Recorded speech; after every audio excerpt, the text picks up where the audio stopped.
The Nativity of the Blessed Virgin Mary is celebrated on the 8th of September. The Roman Breviary tells us that her birth brought joy to the whole world. Why is this so? Because in her nativity we see the dawn of salvation. Unlike any other daughter of Adam, she was preserved from original sin from the first instant of her conception by a singular grace of God in view of the merits of Christ. Today we rejoice not only at the birth of a child, but at the coming of her who would crush the serpent and bring forth the Redeemer. Every child of Adam is conceived in original sin, but Mary was different. Pope Pius IX solemnly taught that from the first instant of her conception, she was preserved free from every stain of original sin. Thus, when she was born, she came forth pure, holy, and radiant. The Fathers call her the new Eve. For as Eve once brought death to the world, Mary would bring forth the author of life. Her nativity shines as the beginning of God's work of restoration. Saint Alphonsus Liguori calls Mary the masterpiece of God. Her soul from its first moment was filled with more grace than all angels and saints combined. The angels rejoiced at her birth, for they saw in her the one who would one day reign as their queen. If all creation rejoices at the rising sun, how much more did heaven rejoice at the rising of this pure star? St. John Damascene said that the day of the Nativity of Mary is a day of universal joy. For through her, the whole human race was renewed. Her coming was like dawn breaking after a long night of sin and sorrow. In Mary's nativity, we glimpse the first light of Christ, the Son of Justice, who soon would rise to banish the darkness forever. From all eternity, God chose Mary to be the mother of his divine Son. The Roman Catechism teaches that God appointed her from eternity to this dignity. Her predestination is united to that of Christ. As the Redeemer was foreordained to save mankind, so his mother was foreordained to bring him forth. Her birth is therefore not by chance, but the unfolding of God's eternal plan.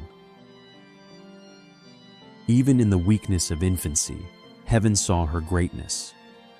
The saints tell us that she surpassed the highest angels in holiness. Saint Alphonsus wrote that Mary was full of grace in the highest degree, becoming the treasury of all virtues. God poured into her soul the riches of his gifts, preparing her for the sublime role of Mother of God. Her nativity is the visible sign of a mystery hidden in God from all eternity. The angels, though greater in nature, saw in Mary one who would surpass them in grace. They recognized her as their queen, for she would be the mother of the King of Angels. Her birth marks the coming of their sovereign lady. Already they looked forward to her crown of 12 stars, her glory as the woman clothed with the sun, and her place beside her Son in majesty. St. John Damascene declared that this day is the beginning of feasts and the doorway to salvation. If the world celebrates the birthdays of kings, how much more should the Church celebrate the Nativity of Mary, the Queen of Heaven? Her coming was a joy not only to Joachim and Anne, but to the entire world. For in her we see the promise of redemption. The Church calls this feast a day of gladness for the whole earth. Tradition tells us that Joachim and Anne, after many years of barrenness, received Mary as a miraculous gift. Their gratitude was unbounded. Their thanksgiving becomes our own as we recognize that through Mary, God has visited his people. Her nativity reminds us that the Lord fulfills his promises and that his mercy extends from generation to generation. The fathers compared Mary to the dawn. Just as dawn announces the coming of the sun, so Mary's birth announced the coming of Christ, the Son of Justice.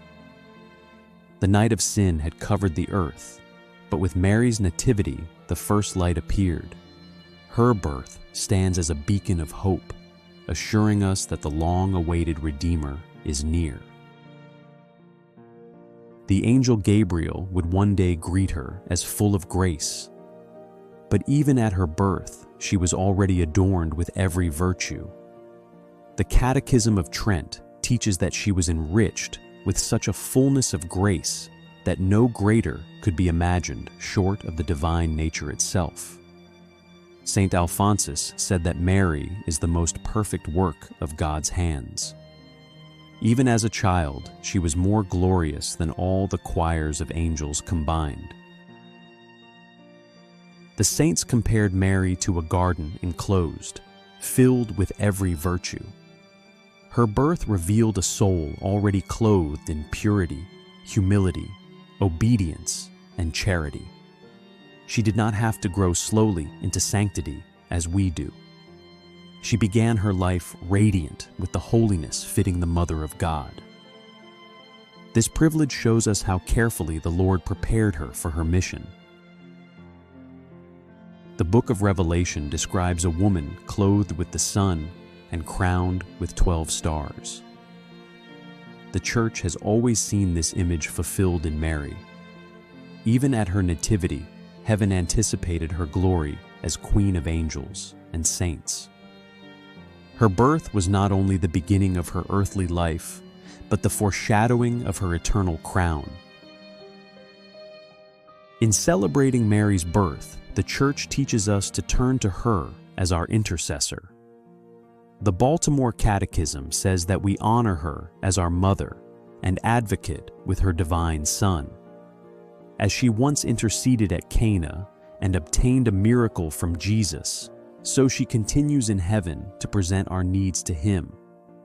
Christ, who obeyed her on earth, still delights to hear her voice in heaven. The Gospel tells us that Jesus was subject to Mary and Joseph. If the Son of God obeyed her on earth, how can we doubt that he listens to her now as Queen of Heaven? Saint Alphonsus assures us that her prayers are powerful with her Son because he cannot refuse his mother. God has given us her advocacy as a gift of his mercy. Her intercession is not distant or formal. It is tender and maternal. As she cared for Jesus with a mother's heart, so she now cares for us who are members of his mystical body.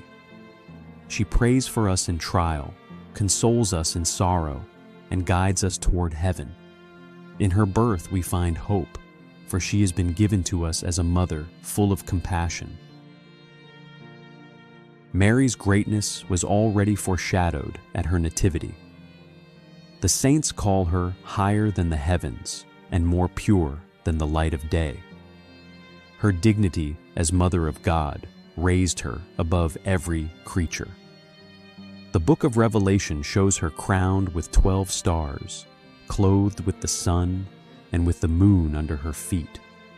Her glory as Queen of heaven and earth is the fruit of God's mercy and grace. The angels who rejoiced at her birth now serve her as their queen. Saint Germanus said that God has placed the whole world in her hands so that she may distribute his graces. This shows us the exalted place she holds in the plan of salvation. The crown with which she is honored inclines her to obtain favors for all who call upon her with trust. Tradition tells us that Mary brings relief to the souls in purgatory. Saint Alphonsus teaches that she is the universal dispenser of God's graces, aiding both the just on earth and the suffering souls awaiting heaven. Her maternal charity extends to every member of the Church. From her birth to her Assumption, She has been given to us as a mother of mercy and a channel of divine help. The Roman Breviary calls this feast a day of gladness for the world. In honoring Mary's birth, we are praising God who made so pure a mother for his Son. Every hymn and every prayer in her honor rises as thanksgiving to God for his mercies. She is the mirror of his holiness, the masterpiece of his love, and the surest guide to Christ. The liturgy of the Church gives first place to God in the celebration of Mary's birth. The Mass and the office for this day are filled with praise to the Lord who raised up his handmaid to such dignity. The faithful are invited not only to admire her, but also to imitate her virtues. By honoring her nativity, we are encouraged to live in purity, humility, and obedience. Devotion to Mary belongs to every generation. Children place flowers before her image. Adults pray the rosary. Priests offer Mass in her honor. From young to old, all find in her a mother full of love. Her nativity is the beginning of our joy. By celebrating it, we renew our confidence in her care and entrust ourselves more fully to her protection. O Blessed Virgin Mary, born pure and holy, pray for us who have recourse to you. We thank God for the gift of your birth, which announced salvation to a fallen world. We honor you as Mother of God, Queen of Heaven, and our tender Mother.